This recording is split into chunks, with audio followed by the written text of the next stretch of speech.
ओम नमः शिवाय। भक्त शिव पुराण में हम आज रुद्र संहिता सृष्टि खंड का पाठ करेंगे। आगे बढ़ने ने पहले आपसे प्रार्थना है कि चैनल को सब्सक्राइब करें। धन्यवाद। चलो शुरू करते हैं। रुद्र संहिता सृष्टि खंड। एक समय शौनक आदि मुनियों ने नैमिषारण्य में सूत जी से जिज्ञासावश कुछ प्रश्न किए। उन्होंने पूछा, 1. शिवजी का सर्वश्रेष्ठ रूप और पार्वती सहित उनका दिव्य चरित्र क्या है?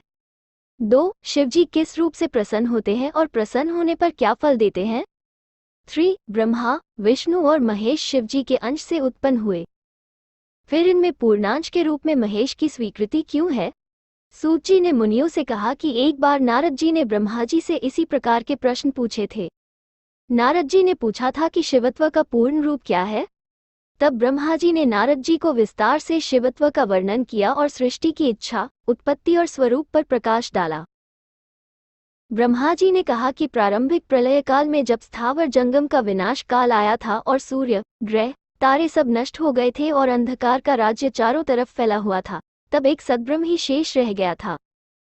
वो सद्ब्रह्म जो योगियों द्वारा ध्यानगम्य है, मन, वाणी और इंद्रियों के ज्ञान से परे है, नाम, रूप, वर्ण रहित है, सत असत से परे है। वो सत्य ज्ञान अनंत स्वरूप है और अमूर्त परम तत्व सदाशिव का लिंग ही उनका स्वरूप है। इस स्वरूप को ही भक्त और ज्ञानी ईश्वर कहते हैं। ये परमेश्वर स्वरूप शिव ही अपने से अनश्वर शक्ति उत्पन्न करता है। इसी का नाम प्रकृति, त्रिगुणमयी माया और निर्विकार बुद्धि के रूप में जाना जाता है। प्रकृति, शक्ति रूपा, अंबिका, त्रिदेव जननी, नित्य तथा मूल प्रकृति कहलाती है। प्रकृति की अंबिका रूप में 8 भुजाएं और विचित्र मुख है। माया के सहयोग से यह अन्य अनेक रूपों में हो जाती है। परब्रह्म शिव सिर पर गंगा और ललाट पर चंद्रमा धारण किए हुए हैं। उनके 3 नेत्र हैं, 5 मुख हैं और 10 भुजाएं हैं। वे काल स्वरूप भगवान हैं और त्रिशूलधारी हैं। उन्होंने ही काशी रूप में ही अपने शिव क्षेत्र को स्थापित किया है। ये शिव क्षेत्र शिव और पार्वती से रहित कभी नहीं होता, इसलिए यह अविमुक्त क्षेत्र कहलाता है। सृष्टि की उत्पत्ति के विषय में ब्रह्मा जी ने नारद जी को बताया कि सृष्टि की इच्छा होने पर शिव जी ने इसका भार अपने आप नहीं लिया। सृष्टि की इच्छा बलवती होने पर उनके दक्षिण भाग के दशमांश से एक पुरुष का आविर्भाव हुआ। इसका नाम शिवजी ने विष्णु रखा और उसे परम कार्य करने के लिए गहन तप करने का आदेश दिया। विष्णु जी ने बहुत समय तक तप किया। तब शिवजी की कृपा से विष्णु के शरीर से जलधाराएं निकली और उन पर मोहित होकर विष्णु जी सो गए। इसी कारण नार अर्थात जल पर सोने के कारण उनका नाम नारायण पड़ा। उस समय विष्णु जी से ही सारे तत्वों का जन्म और विस्तार हुआ। सबसे पहले प्रकृति से महत्व, उससे फिर 3 गुण, 3 गुणों से अहंकार, अहंकार से 5 तन्मात्राएं, शब्द, रूप, रस और गंध और उससे पंचभूत पृथ्वी, जल, आकाश, तेज और वायु प्रकट हुए। इसके बाद 5 ज्ञानेंद्रियां नेत्र, नाम, नाक, जिह्वा और त्वचा तथा 5 कामेंद्रियां वाणी, चरण, हस्त, गुदा और उपस्थ उत्पन्न हुई। इस प्रकार शिवजी की इच्छा से ही यह 24 प्रकार का सार तत्व रूपक प्रकट हुआ और सब एकत्र होकर ब्रह्म रूप जल में सो गए। भगवान नारायण के सो जाने पर शिवजी की इच्छा से ही उनकी नाभि से एक कमल उत्पन्न हुआ और फिर उस कमल से शिवजी ने मुझे, ब्रह्मा, उत्पन्न किया। मुझे उस समय कुछ भी पता नहीं था। कुछ क्षण बाद अपने कर्ता को खोजने का प्रयास किया, लेकिन मैं उसका मूल नहीं पा सका। तब उस नाल के सहारे ऊपर जाने पर मुझे एक आकाशवाणी सुनाई दी और 12 वर्ष कठिन तप करने के बाद विष्णु जी के दर्शन हुए। मैं उनको पहचान नहीं पाया और उनसे उनका परिचय पूछा। जब विष्णु ने अपने को सर्वज्ञ और मेरा पिता बताया तो मैंने उनका तिरस्कार किया और अपशब्द कहे। हमारे में विवाद छिड़ गया और विवाद ने संघर्ष का रूप ले लिया। सहसा हम दोनों के बीच स्तंभ रूप में लिंग प्रकट हुआ और हमने युद्ध बंद करके उससे परिचय देने की प्रार्थना की। शिवजी ने अपना परिचय दिया। उस समय हमने ओम की गंभीर ध्वनि सुनी तथा शिवलिंग को ने विशिष्ट रूप में देखा। उसके दक्षिण भाग में अकार, उत्तर भाग में ओकार, मध्य और मध्य भाग में मकार को देखा। सत्य, आनंद और अमृत स्वरूप परब्रह्म ही ओम में दृष्टिगोचर हो रहा था। जब हम उसके विषय में विचार कर रहे थे तब एक महात्मा वहां आए और उन्होंने बताया कि ओम शिवजी का ब्रह्म स्वरूप ही है और वह अगोचर है। ओम के अ, उ और म वर्ण ब्रह्मा, विष्णु और महादेव के प्रतीक हैं और ये तीनों ही रूप सृष्टि, मोहन तथा अनुग्रह कार्यों के प्रतीक हैं। अकार बीज है, उकार कारण रूप योनि है और मकार बीजी है। इस प्रकार महेश्वर की इच्छा से बीज योनि में गिरकर चतुर्दिशाओं में विकसित होने लगा। उससे एक सुवर्णमय अंड उत्पन्न हुआ और यह वर्षों तक जल में स्थित रहा। इसके दो भाग हो गए, ऊपर के भाग से स्वर्गलोक और नीचे के भाग से पृथ्वीलोक प्रकट हुए। उस अंड से ही चतुर्भुज शिवजी का आविर्भाव हुआ। यही त्रिरूपधारी ब्रह्मा, विष्णु और महेश रूप में प्रभु हैं। हम दोनों ने महादेव की वेद मंत्रों से स्तुति की और शिवजी के द्वारा 10 भुज रूप परम कांतिमान पंचमुख रूप में अपने सामने प्रकट होते हुए देखकर हमें संतोष हुआ। शिवजी से ही 48 अक्षरों वाला गायत्री मंत्र, 8 मात्राओं वाला शिव मंत्र, मृत्युंजय, चिंतामणि मंत्र तथा दक्षिणा मूर्ति मंत्र उत्पन्न हुए। हम दोनों ने इन 5 मंत्रों को ग्रहण कर शिवजी की स्तुति प्रारंभ की। इसी समय भगवान शंकर के प्रसन्न होने पर विष्णु ने उनसे पूछा कि आप कृपा करके ये बताइए कि आप किस रूप में प्रसन्न होते हैं, क्या फल प्रदान करते हैं और आपका दिव्य रूप क्या है। इस जिज्ञासा को शांत करने के लिए एक पूरा वृत्त जानना आवश्यक है। एक समय हिमालय पर्वत की सुंदर कंदरा में नारद जी ने सुदीर्घ तप किया और अहम ब्रह्मास्मि की भावना से समाधिस्थ होकर ब्रह्म विधान को अपनाया। नारद जी के घोर तप से इंद्र विचलित हो गया और उसने कामदेव से अपनी मनोकामना पूरी करने के लिए सहायता मांगी। इंद्र को ये भय था कि तप सफल हो जाने पर नारद कहीं इंद्रपद की मांग न करने लगे। कामदेव ने इंद्र की बात मानकर नारद जी का तप भंग करने का विचार किया। कामदेव नारद जी के तपस्या क्षेत्र में गया और वहां जाकर अपने सभी काम पूर्ण प्रभावों का व्यापक प्रसार किया। लेकिन नारद जी में लेशमात्र भी विकार पैदा नहीं हुआ। नारद जी उसी स्थान पर तपस्या कर रहे थे जहां पर शिवजी ने कामदेव को भस्म किया और वह सारा क्षेत्र काम के प्रभाव से परे घोषित कर दिया गया था। जब इंद्र को कामदेव की असफलता का समाचार मिला तो वह स्वयं आया और नारद जी की प्रशंसा करने लगा। इंद्र की प्रशंसा से नारद जी में गर्व उत्पन्न हो गया और वे अपने आप को कामजित मानने लगे। उनके मन में इतना मोह पैदा हुआ कि वे शिवजी के पास जाकर अपनी कामविजय की कथा सुनाने लगे। शिवजी ने नारद जी को आत्म प्रशंसा और आत्मविज्ञापन न करने का परामर्श दिया, लेकिन नारद जी नहीं माने और वो ब्रह्मा जी के पास पहुंच गए। वहां भी उन्होंने कामविजय की कथा सुनाई। तदुपरांत विष्णुलोक में भी उन्होंने वही बात बताई। इस प्रकार नारद जी के मन में अपने कामविजयी होने का अहंकार पूर्ण रूप से भर गया। विष्णु जी ने नारद जी का यथोचित स्वागत किया और जहां उनके ज्ञान वैराग्य की प्रशंसा की, वहीं नारद जी के इस आचरण के लिए शिव की मन ही मन स्तुति भी की। नारद जी का मोह और अहंकार इतना बढ़ गया था कि उसका नाश होना आवश्यक था। अतः शिवजी की इच्छा से विष्णु ने नारद के मोह और अहंकार के नाश के लिए एक योजना बनाई। विष्णु ने नारदन के मार्ग में एक सुंदर नगर बनाया और वहां के शासक शीलनिधि द्वारा अपनी अद्वितीय सुंदरी कन्या का स्वयंवर करवाया। नारद जी वहां पहुंचे तो उस कन्या ने उन्हें प्रणाम किया। उसे देखते ही वो उस पर मुग्ध हो गए। नारद जी ने उसकी भाग्य रेखा पर पढ़ा कि उसका पति अजेय होगा, इसलिए नारद जी उसे प्राप्त करने के लिए व्याकुल हो उठे। इस कार्य को संपन्न करने के लिए नारद जी विष्णु का रूप लेने के लिए उनके पास गए और उस कन्या को वरण करने की अपनी इच्छा व्यक्त की। तब विष्णु जी ने नारद को वानर का रूप देकर उनका मोह भंग करने के लिए उन्हें स्वयंवर में भेज दिया। नारद जी स्वयंवर स्थल पर पहुंच गए। शिवजी की माया के कारण वहां उपस्थित सभी राजाओं ने नारद जी को उनके वास्तविक रूप में ही देखा, लेकिन शिवजी के 2 गण वहां ब्राह्मण वेश में थे और वे नारद से हास परिहास करने लगे। जब कन्या वरमाला हाथ में लिए वहां पर उपस्थित हुई तो वे उचक उचक कर उसे देखने लगे। उस तरफ वो कन्या नारद जी को देखकर अत्यंत त्रस्त हो रही थी। उसने जैसे ही एक राजा के रूप में विष्णु जी को द्वार पर देखा तो उनके गले में माला डाल दी। ये देखकर नारद जी बहुत दुखी हुए तथा उन्होंने रुद्रगणों के कहने पर जल में अपना प्रतिबिंब देखा। नारद जी को बहुत क्रोध आ गया और समाप्त नहीं हुआ। वो सीधे विष्णु को खरी खोटी सुनाने लगे। नारद जी ने विष्णु को स्त्री वियोग में दुखी होने का शाप दिया और यह भी कहा कि इस वियोगजन्य दुहक को दूर करने के लिए आपको वानर की सहायता ही लेनी होगी। विष्णु जी ने शिवजी की माया को समझते हुए शाप को शिरोधार्य किया।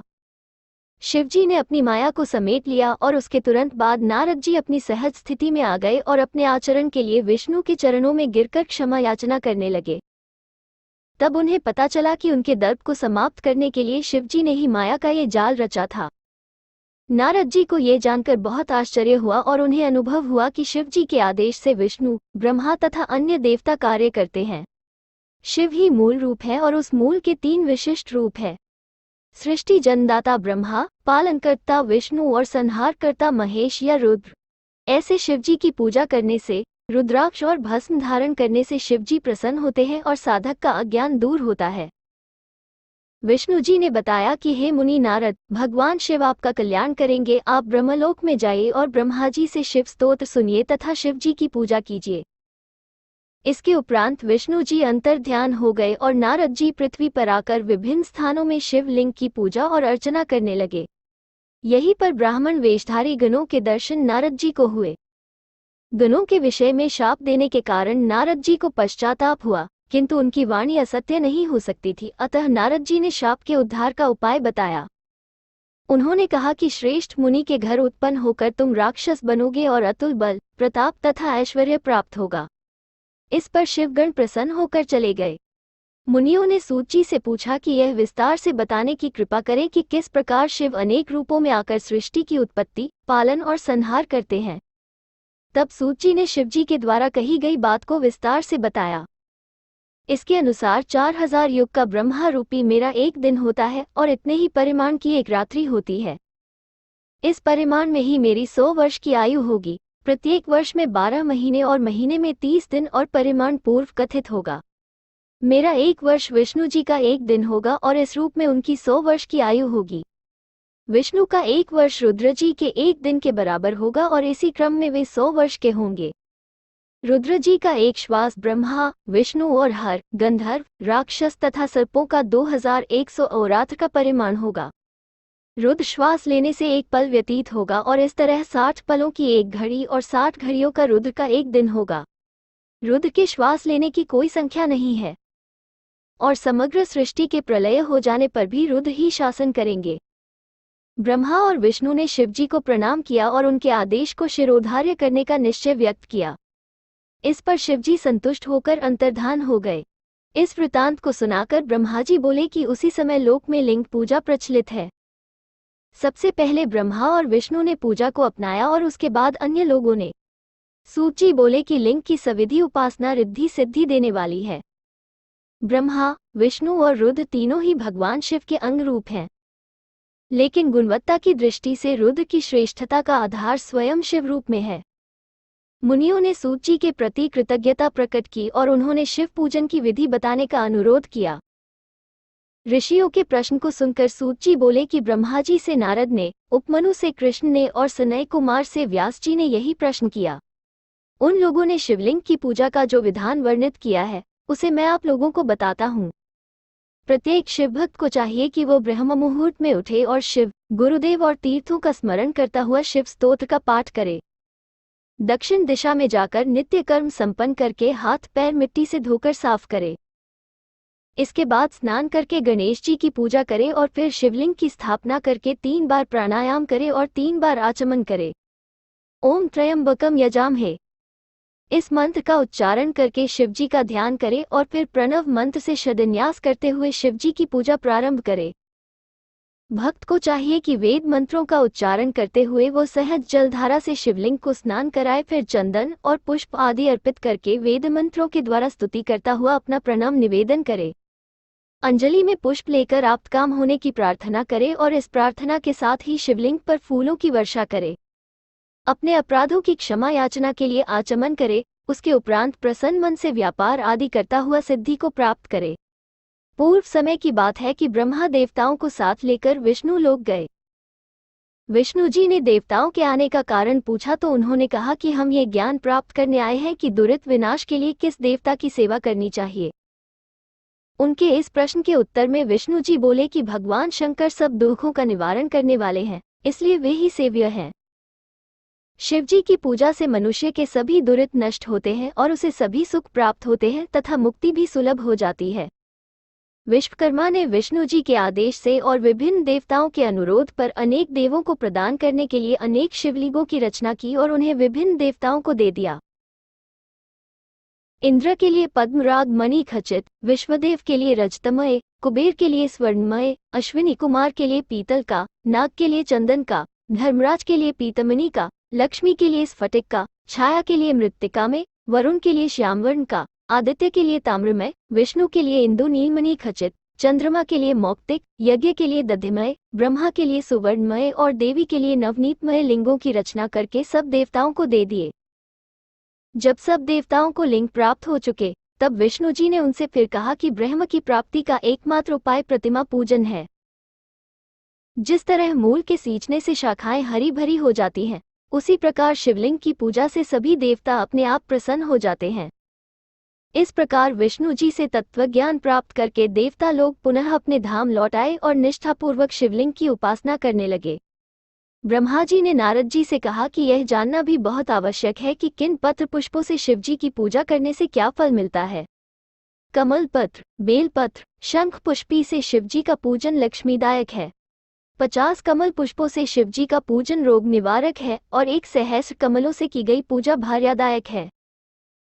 जो व्यक्ति मुक्ति का इच्छुक है, उसे कुशा से शिवजी की पूजा करनी चाहिए और जिसे आयु की इच्छा है, उसे दूर्वा से तथा पुत्र के इच्छुक को धतूरे से शिव की पूजा करनी चाहिए। जो व्यक्ति शत्रुनाश का फल पाना चाहता है, उसे शिवजी की पूजा आग के फूलों से करनी चाहिए। और प्रताप का इच्छुक भी आग के फूलों से शिवजी की पूजा करे। कनेर के फलों से की गई पूजा दरिद्रता दूर करने वाली होती है तथा हार सिम्हार से की जाने वाली पूजा सुख समृद्धिदायक होती है। शत्रुनाश के लिए जिसमें शत्रु की मृत्यु अभीष्ट हो, वहां राय के फलों से शिवजी की पूजा करनी चाहिए। केतकी और चंपा पुष्प शिव की पूजा के विधान से बहिष्कृत है। नारद जी ने ब्रह्मा जी से शिवजी के अंतर्हित हो जाने के बाद के वृतांत को जानना चाहा। तब ब्रह्मा जी ने बताया कि शिवजी के अंतर्ध्यान हो जाने पर मैंने हंस का और विष्णु ने वराह का रूप धारण कर लिया तथा सृष्टि रचना पर विचार किया। हंस और वराह का रूप धारण करने के कारणों पर प्रकाश डालते हुए और नारद जी की जिज्ञासा का शमन करते हुए ब्रह्मा जी बोले कि हंस की गति ऊपर जाने की निश्चल होती है और क्षीर नीर जैसी विवेक बुद्धि तत्व अतत्व के ज्ञान में जैसी हंस की होती है, वैसी किसी और पक्षी की नहीं। हंस ही ज्ञान और अज्ञान के निर्धारण में सर्वाधिक सक्षम है, इसलिए मैंने हंस रूप धारण किया।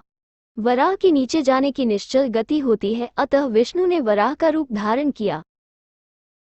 इसके बाद नारद जी को सृष्टि रचना के विवरण से परिचित कराते हुए ब्रह्मा जी ने कहा कि शिव के अंतर्हित हो जाने पर विष्णु जी ब्रह्मांड से बाहर निकलकर बैकुंठ में चले गए और उस समय मैंने शिव और विष्णु को प्रणाम करके सबसे पहले जल का निर्माण किया।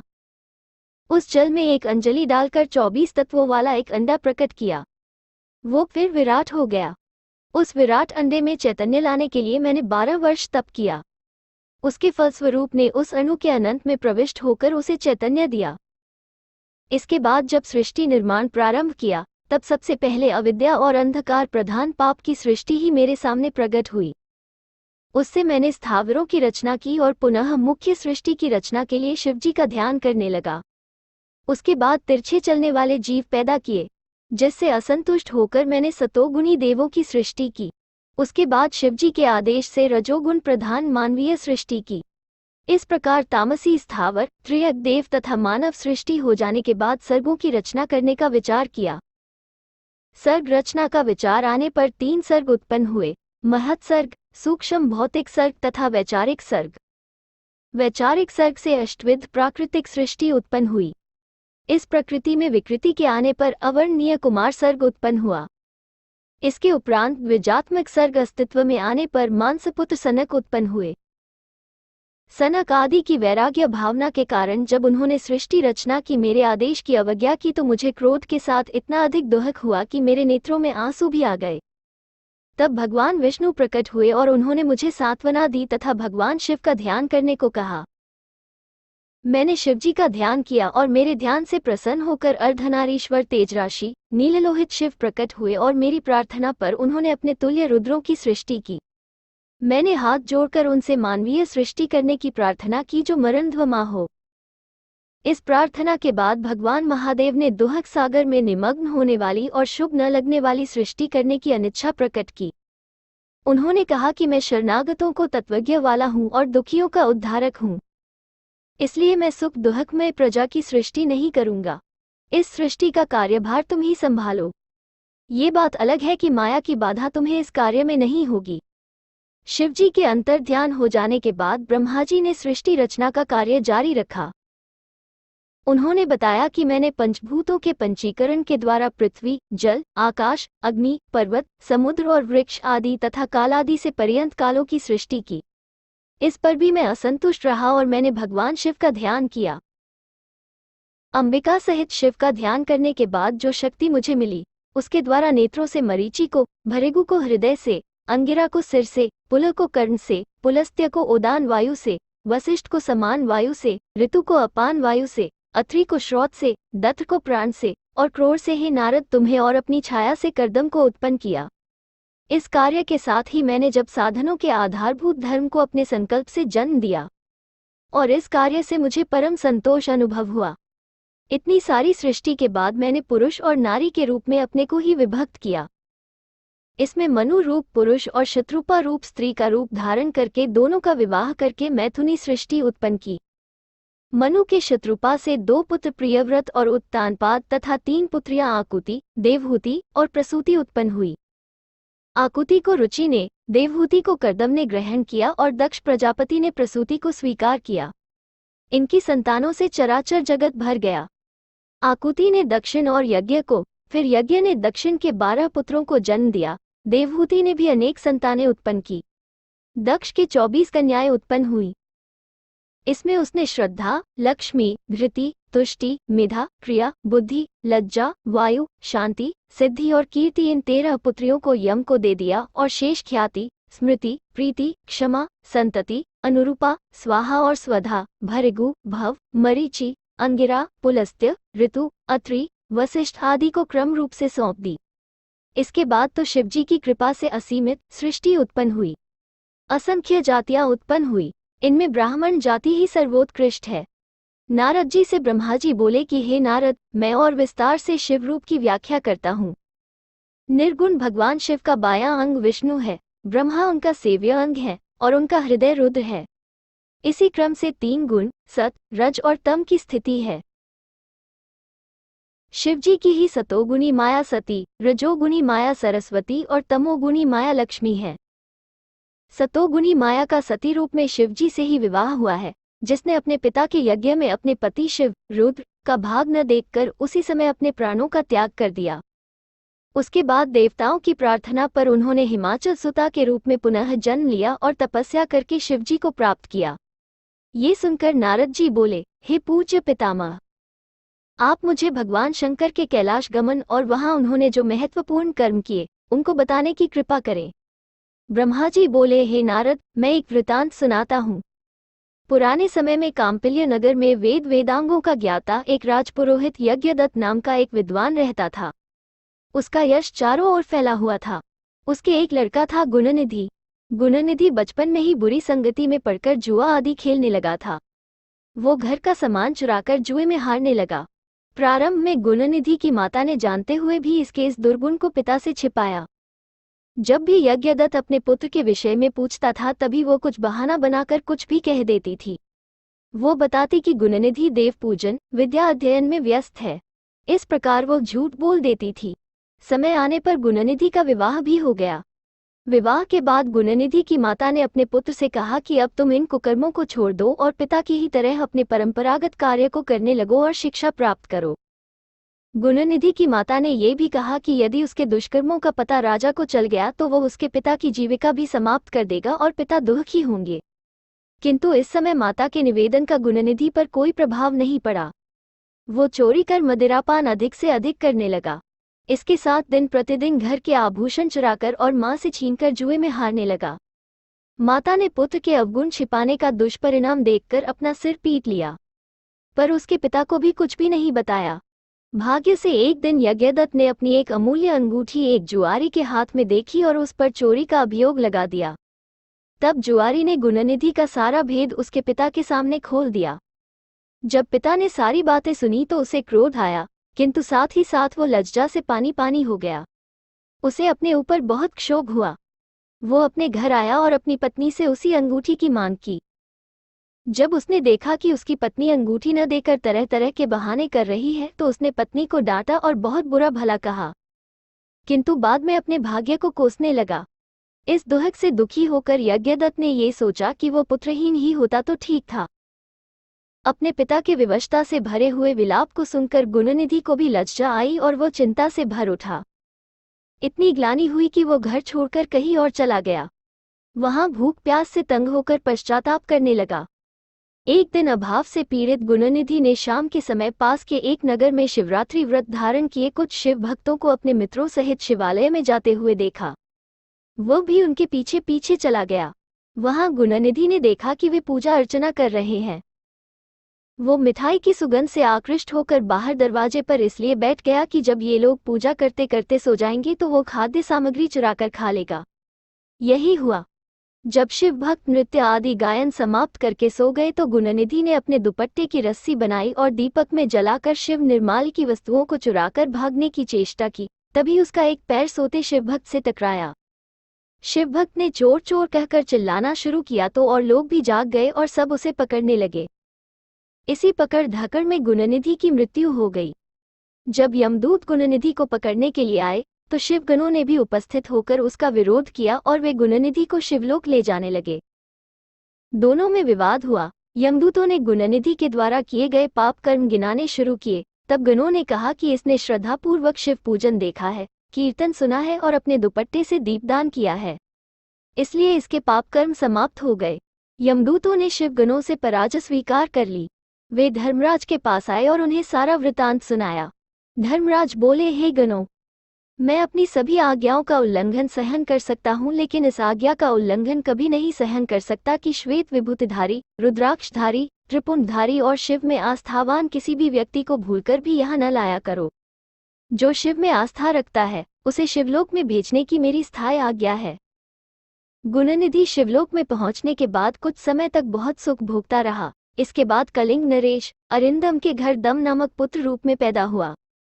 वो बचपन से ही शिव भक्ति में अनुरक्त था और बाद में पिता की मृत्यु के उपरांत सारे प्रदेश में सभी देवालयों में दीपदान का राजकीय आदेश निकलवाया।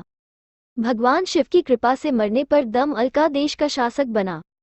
वो पूर्व जन्म का गुणनिधि था।